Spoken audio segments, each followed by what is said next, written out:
Hello friends, welcome back to my channel. ಇಂದಿನ ವಿಡಿಯೋದಲ್ಲಿ ಅಳತೆ ಬ್ಲೌಸ್ನ ಅಳತೆ ಹೇಗೆ ತಗೊಳ್ಳೋದು ಅಂತ ನೋಡೋಣ.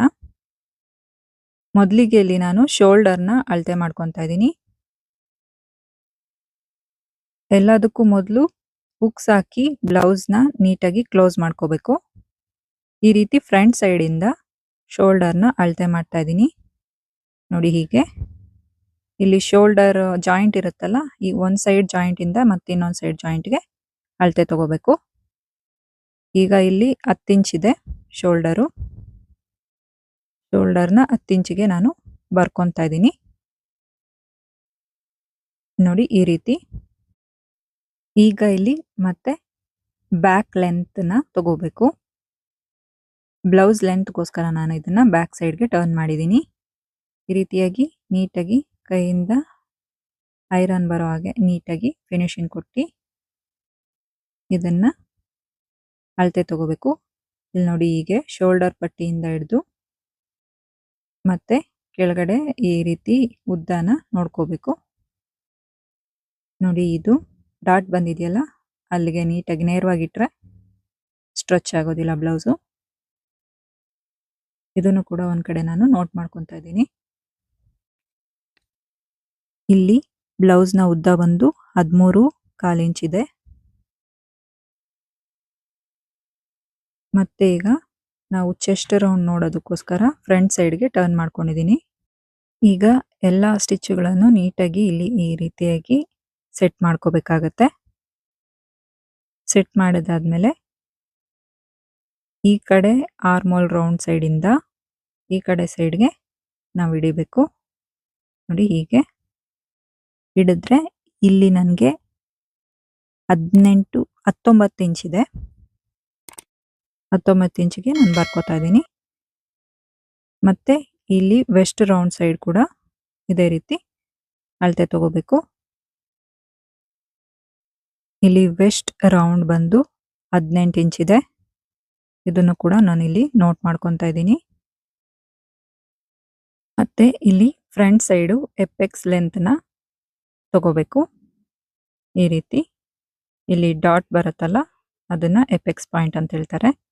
ಎಪೆಕ್ಸ್ ಪಾಯಿಂಟ್ ಲೆಂತ್ ತಗೊಂಡು ಈ ರೀತಿ ಬರ್ಕೊತಾ ಇದ್ದೀನಿ. ಇಲ್ಲಿ ಎಪೆಕ್ಸ್ ಪಾಯಿಂಟ್ ಬಂದು 9.5 ಇಂಚ್ ಇದೆ. ಮತ್ತೆ ಎಪೆಕ್ಸ್ ಟು ಎಪೆಕ್ಸ್ ತಗೋಬೇಕು. ಈ ಕಡೆ ಡಾಟ್ ಇಂದ ಈ ಕಡೆ ಡಾಟ್ ವರೆಗೂ ತಗೋಬೇಕಾಗತ್ತೆ. ನೋಡಿ, ಈ ರೀತಿ ಎಷ್ಟು ಅಗಲ ಬರುತ್ತೆ ಅಂತ ಚೆಕ್ ಮಾಡ್ಕೋಬೇಕು. ಇಲ್ಲಿ ನೋಡಿ, ಇದು 7 ಇಂಚ್ ಬಂದಿದೆ. ನಾನಿಲ್ಲಿ 7 ಇಂಚ್ನ ನೋಟ್ ಮಾಡ್ಕೊತಾ ಇದ್ದೀನಿ. ಮತ್ತೆ ಈಗ ಫ್ರಂಟ್ ಸೈಡ್ ನೆಕ್ಕು ಈ ರೀತಿಯಾಗಿ ಒಂದು ಸ್ಕೇಲ್ ತಗೊಂಡು ಸ್ಕೇಲ್ನ ಈ ರೀತಿಯಾಗಿ ಇಟ್ಟು ನೆಕ್ಕು ಎಷ್ಟು ಡೌನ್ ಬರುತ್ತೆ ಅಂತ ಆರಾಮಾಗಿ ಗೊತ್ತಾಗುತ್ತೆ. ನಿಮ್ಮ ಬ್ಲೌಸ್ ಅಳತೆ ಬ್ಲೌಸಲ್ಲಿ ಏನಿರುತ್ತೆ ಅದನ್ನ ನೀವು ಅಳತೆ ತಗೊಳ್ಳಿ. ಇದರಲ್ಲಿ ಬಂದು 6.5 ಇಂಚ್ ಇದೆ.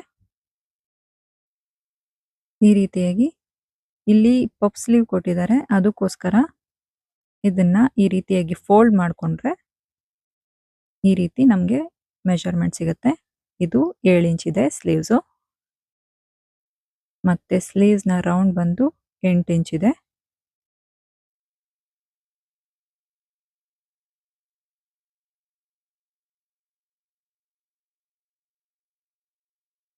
ಮತ್ತೆ ಈಗ ಬ್ಯಾಕ್ ಸೈಡ್ಗೆ ಟರ್ನ್ ಮಾಡಿಕೊಂಡು ಬ್ಯಾಕ್ ಟೀಪ್ ಎಷ್ಟಿದೆ ಅಂತ ನೋಡ್ಕೊಳ್ಳೋಣ.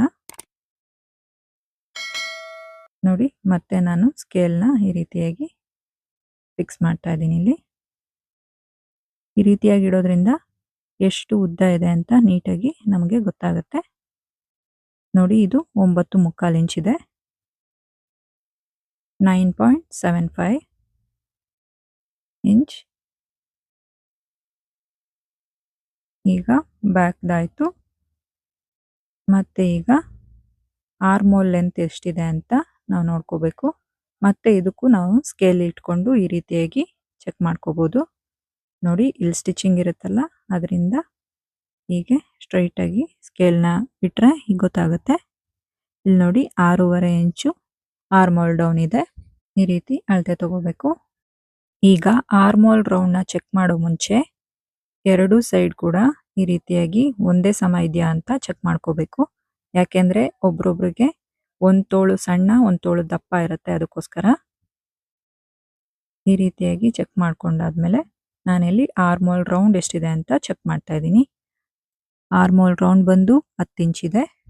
ಒಂದು ಸೈಡ್ ಏನಾದರೂ ಹೆಚ್ಚಾಗಿ ಬಂತು ಅಂದರೆ ಹೆಚ್ಚಾಗಿ ಬಂದಿರೋ ಸೈಡೇ ನೀವು ಅಳತೆ ತಗೊಳ್ಳಿ. ಈ ರೀತಿಯಾಗಿ ಬಿಗಿನರ್ಸ್ ಕೂಡ ಇಲ್ಲಿ ಬ್ಲೌಸ್ನ ಅಳತೆ ತಗೋಬೋದು. ಈ ವಿಡಿಯೋ ನಿಮಗೆ ಇಷ್ಟ ಆಯಿತು ಅಂದರೆ ಲೈಕ್ ಮಾಡಿ, ಶೇರ್ ಮಾಡಿ, ಹಾಗೆ ಚಾನಲ್ನ ಸಬ್ಸ್ಕ್ರೈಬ್ ಮಾಡೋದು ಮರಿಬೇಡಿ. ಸಿಗೋಣ ನೆಕ್ಸ್ಟ್ ವಿಡಿಯೋದಲ್ಲಿ. ಧನ್ಯವಾದ.